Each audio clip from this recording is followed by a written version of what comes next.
Welcome back to the SEN WA studio. We're out here at Optus Stadium. A beautiful, sunny but slightly cooler day in Perth today, a top of 23 degrees later in the day. Well, there's a bit going on in the city of churches at the moment. Of course, Adelaide is trying to push into that top six bracket. They're making progress. They're having the odd stumble as well.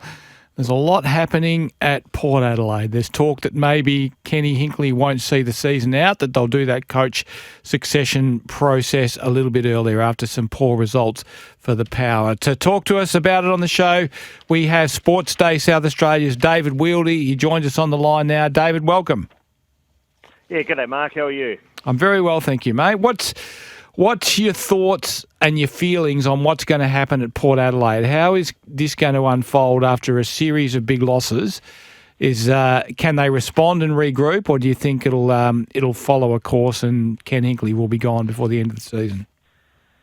Yeah, it's an interesting one. I think the Jungle Drums are beating.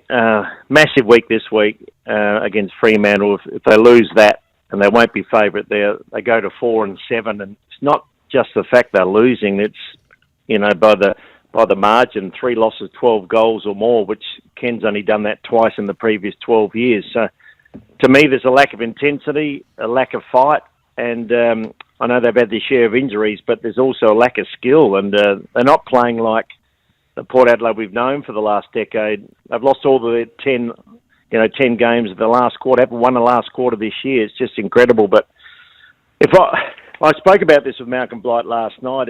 If I was Josh Carr, though, I don't think I'd like to take over now. I think they're in a massive hole with the injuries and the way they're playing, and I think he'd rather come in with a nice pre-season recruiting, drafting, get his men back. But as I said, I think if they lose badly to Fremantle, they got the bye the following week.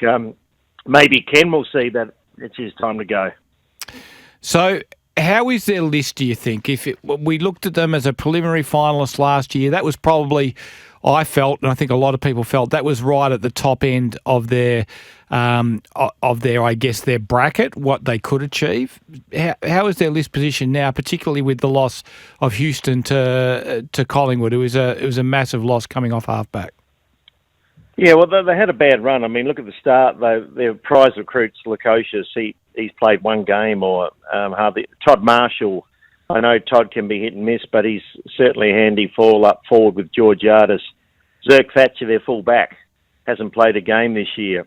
Farrell's out for a lengthy time. They just can't seem to get personnel on the park, but Port are a team that need all men on deck. They really do. I had a look at their kicking, the skills, and you look at guys like Wines and Boak and Willem Drew, Burn Jones, Powell Pepper, even Georgiades is hit and miss in front of goal. They don't have guys that are good kicks. Houston's gone and Farrell's injured. You've got obviously Rosie and Butters are very good, and Horn Francis, but the actual kicking around the ground is very, very poor. And they're trying this new style of play to go, with quick handball, run through the centre. Unfortunately, they turn it over and get burnt on the other side because their skills aren't that good. So I think they'll be down for a while. I thought Adelaide would pass them last year. Adelaide had the injuries last year. Adelaide's certainly in a far better position than Port, and I just wonder about the next couple of years for Port. They'll be around the mark, but I think they're way off a premiership team.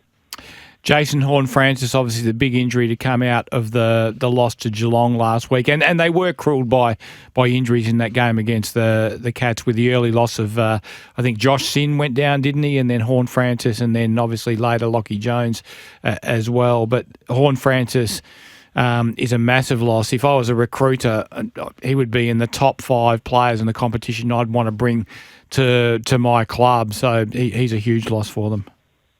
Yeah, he is, and Geelong lost a couple too, Dangerfield and Bowes early, but now teams with Horne-Francis out, you can sit heavily on Zach Butters because they've been trying to play Rosie off the half-back flank, and he's played pretty well there because he was getting tagged himself, so you got one less to worry about. Jason Horne-Francis is a star. Apparently the hamstring not as bad as first thought, but you'd still probably miss a month the way he pulled up, but they can't take a trick at the moment, Port Adelaide. As I said, they get one back and then they lose a couple. And and their depth.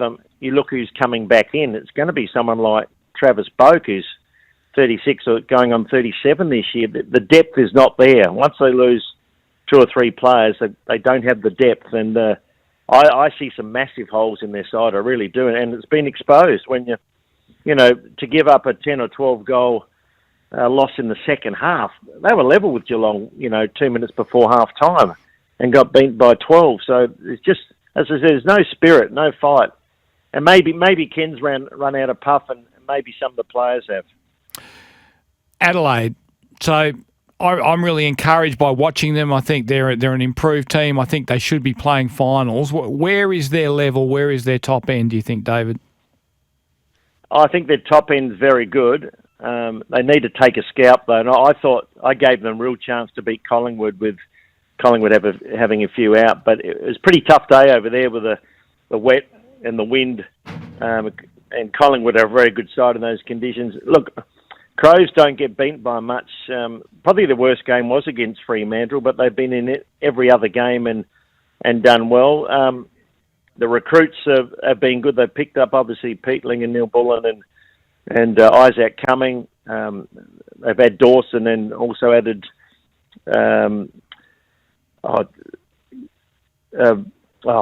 just had a mental blank. Isaac Rankin, of course. Yeah, so Rankin. Yeah.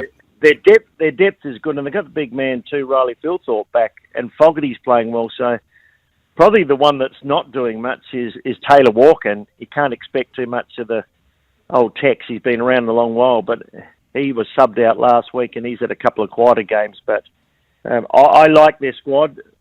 They should start favoured against anyone they play here in Adelaide. They'll win most of their games there, and they've got to pick up a couple of away wins. And I think they'll make the finals, Duff, but it'll be in the bottom part of the 8. I know Blighty's got them top 4, but I think they'll be around 6, 7, 8.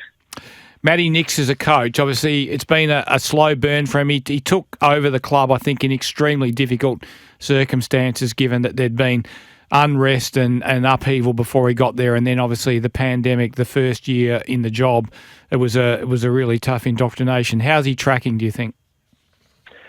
Well, I think they have to make finals and probably win a final. There's really no excuses now. If you look at Adelaide, their young defence is good, and Worrell's come in. Michael Lanny's he's going to be a star. He's like Ben Hart. They've got depth in Nankervis, and Wayne Miller is back. So there's not a lot of gaping holes if you look at the Crows. Maybe a second ruckman might be an issue, but he's got all the pieces in play. So you don't just want to limp into a final series. You want to get in there and make an impact. He's on a fast service, a fast deck. I think Adelaide are a very good side. They move the ball quickly. They've got some very good forwards now, real good mix. Rochelli's coming back into a bit of form as well. So I would think he would need to do well, but gee, they'd be ripe for the taking if they parted ways with Matthew Nix. I think Adelaide would be a great club to pick up for maybe a seasoned coach. But no, there's still pressure on Matthew Nix, no doubt. He's got to, as I say, I think, make the finals and probably win a final. I think he's done a good job. I think if he makes the finals, I think they'd be silly to part company with him. It was a difficult job that he inherited. They should have played finals, we know, a couple of years back, and then the vagaries of the AFL sort of robbed them of that, and then obviously they had injury issues last year. But Daniel Curtin, one last one before I let you go. How's he been going as a WA boy there?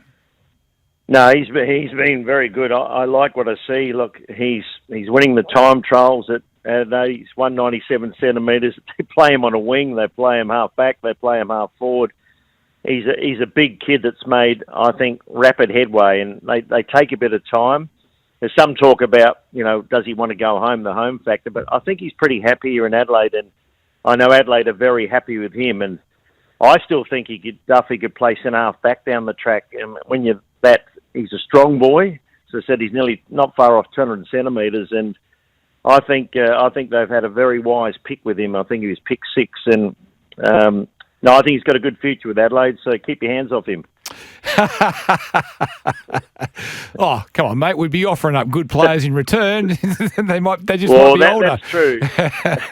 That's true. You would get something back, but I think he's tracking well.